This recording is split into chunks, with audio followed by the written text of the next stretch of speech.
Alright, so we're starting on our first unit in trig, and we're just gonna be like, each day we're gonna be adding all kind of little things. And they're all easy, really. Nothing's real hard that we're doing, but there's a lot of little things.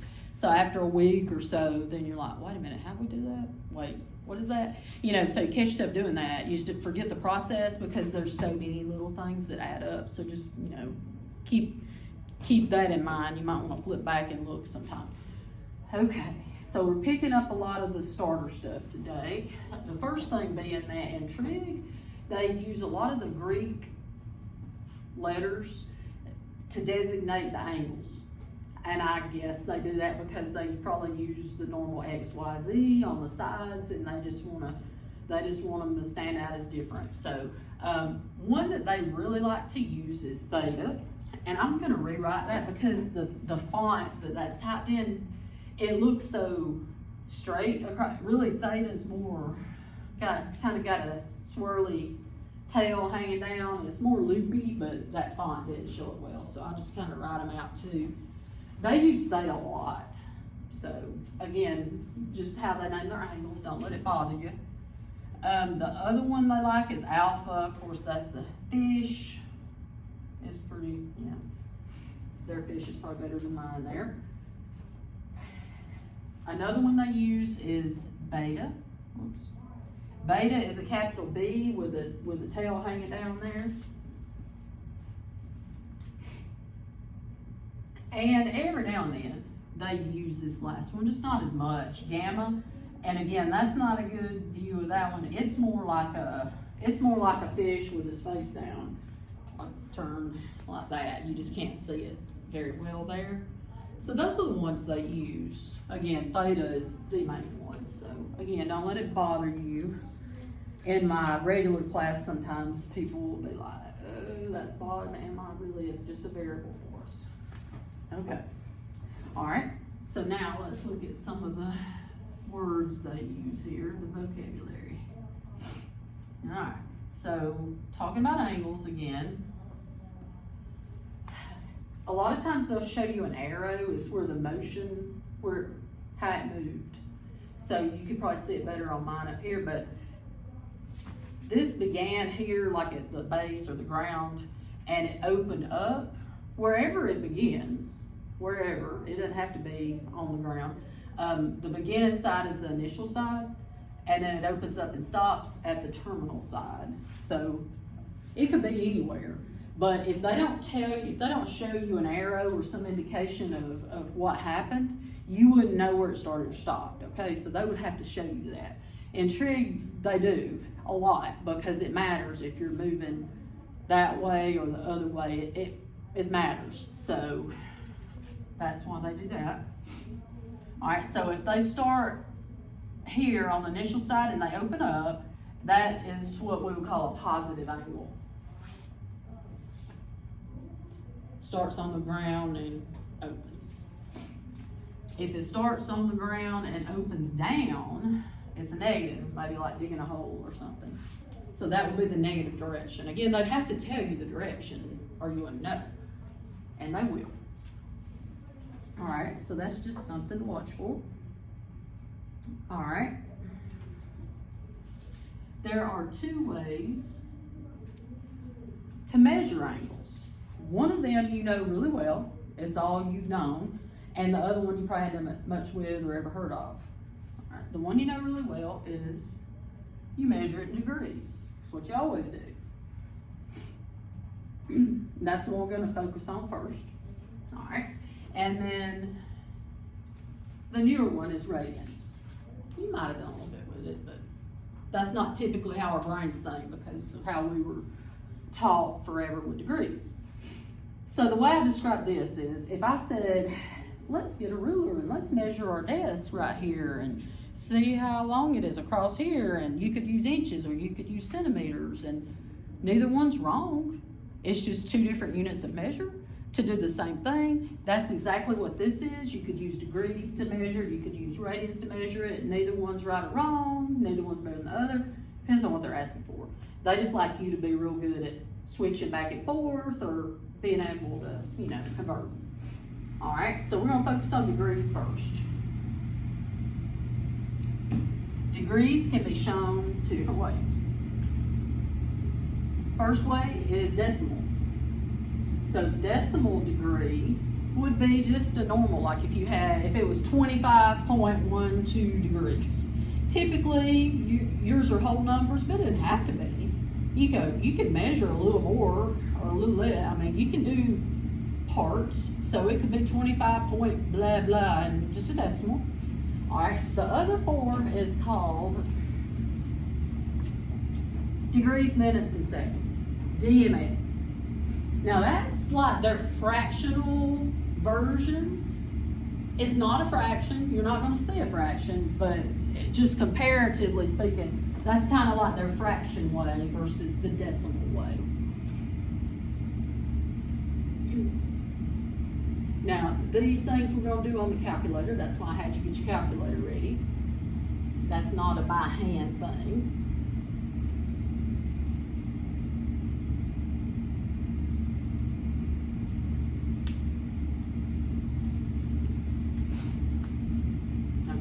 So we're gonna focus on how to type them in the calculator and convert back and forth between these two. Okay, so here's our first one. Now this first one is in DMS. This is DMS, and we're going to convert it to decimal. Now here's how I know it's DMS. This is the degrees, which we know because it has a degree symbol on it. The middle number with the looks like a apostrophe. Couldn't get the word in my brain. I kept doing this and it still didn't come. That would be your minutes. And the one that looks like a quote mark, 2, there is the seconds. That's just their symbols for that, so you don't have to say degrees, minutes, seconds each time. All right. So we see again, it's their form of fractional, but there is no fraction. So we want to take it from that and we want to make it a decimal. I'm going to give you the steps. I'm going to write them down. I'm going to let you write them down, and then you're going to type them. And I'm going to give you time, so don't get in a rush. Because if you don't write them down a week or two from now, you're going to be going, I don't know how to do that because we did it the first day. So first thing you're going to do is you're going to type the first number, 34.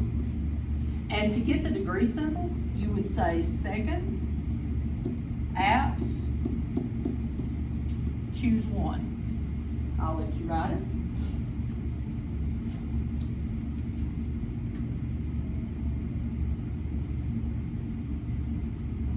All right, so you turn your calculator on, bottom left, zone button, and you do 34. The second button is the yellow button. Apps is blue, kind of diagonal from it, and then choose one. Don't hit enter, no enter involved, just that. So when you type that in, on your screen you should see 34 with the degree symbol. Yes, all right. Yep. So we're in progress. All right, next step. We're gonna do the minutes. So you're gonna do 29, second, apps, 2 will give you the minutes on there. So I'll let you write that and then type that.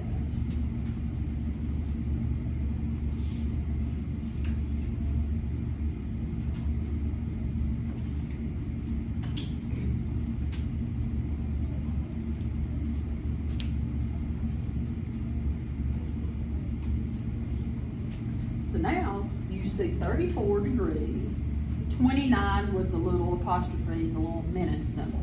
Okay, still no enter yet. All right, last thing is the 19. You're gonna type 19, and it's not second apps. They go random here. It's alpha plus, as in addition symbol, and then you can hit enter.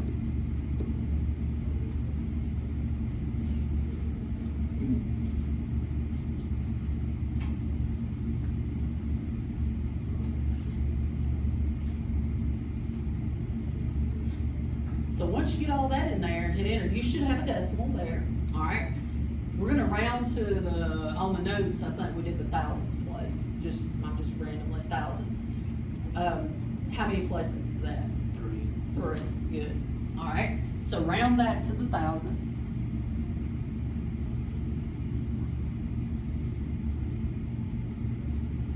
So you've got 34 point what?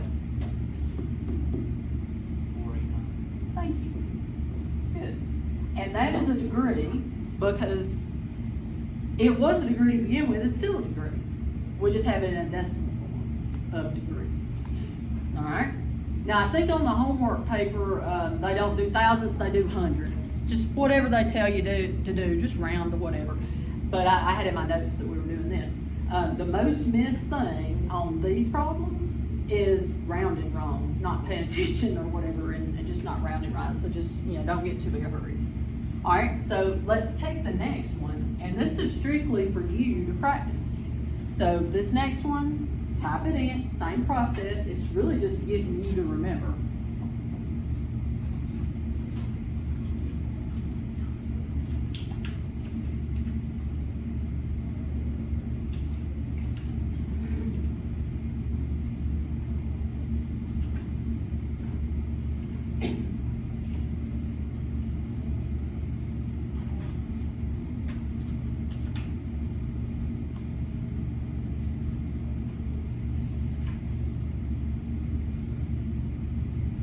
Now, I know you're going to start out with 250. You should know, too, if you pay any attention here to the pattern, the degree is always the whole number. So it's going to be 250 point something, okay? So I know it's 250 point, and what did y'all get? 821. Thank you, good. Not hard at all, obviously, but just knowing the steps. All right, let's go the other way. So now we're going to go. We're in decimal degree, and we're going to go to the DMS. Okay. So when you do this one, you're going to type the whole decimal number in, 35.144. Type the whole thing, and then you're going to go second, apps, and then I'm going to let you look at the choices and see what you think. 4, right? The DMS one, and enter. That's it. This one's quick. Second app's 4, hit enter, and it's done, and you got it in DMS.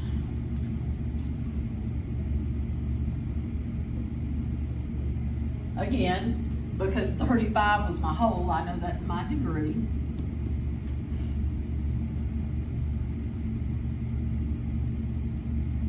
How many minutes did you get? 8. And seconds? 38.4. Okay. All right. So there you are in DMS. All right. What's funny is in a future test, and you're solving and finding these things in the directions, they give you DMS angles and they want you to do all this stuff. And usually everybody's like, oh, what is that? It's like you had never seen it before. It's like you forget about it after you do this, but when it happens in the future, don't panic. It's just typing it in. No big deal. All right, let's let you practice that last one, and then I got a couple things to add to that.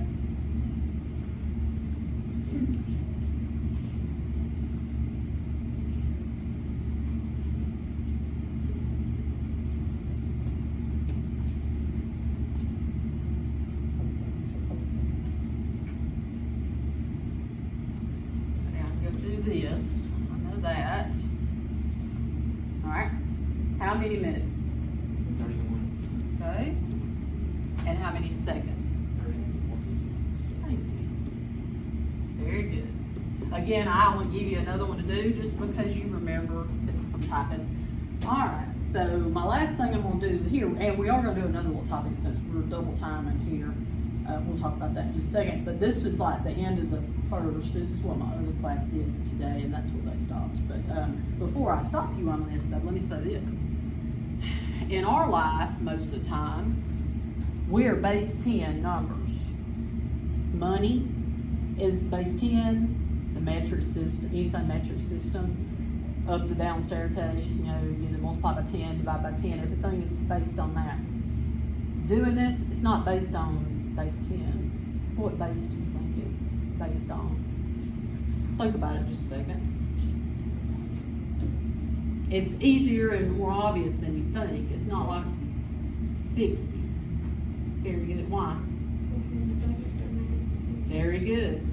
But when I ask it, sometimes people are looking at it and it's more obvious than you think. Because this is minutes and this is seconds is based off like a clock out of 60. All right, we're not gonna ever do this. You're gonna use a calculator for this. Don't worry about that, because it would be just easy work to have to do it by hand. But here's what they did. If I wanted to go from here to here, they divide this by 60, divide this by 60, multiply together, and it should be about that. That's how they calculated it. Again, we don't want to do that, but that's where those numbers came from. Just so you know, I hate for you to just type stuff and never know what it means, but that's what it is. Think about it like this too. If I didn't know this, pretend like we hadn't done it yet, I would know that that was 8 degrees because we already talked about, the whole number. But if it's 0.5, that's half. That'd be like half an hour. So I would guesstimate that it's around 30 minutes, and it was a little more. So you could guesstimate it real easy. Just saying, if you were ever on a SAT or ACT or any kind of test and you were trying to figure something out, you can look at it like that and kind of narrow it down. All right.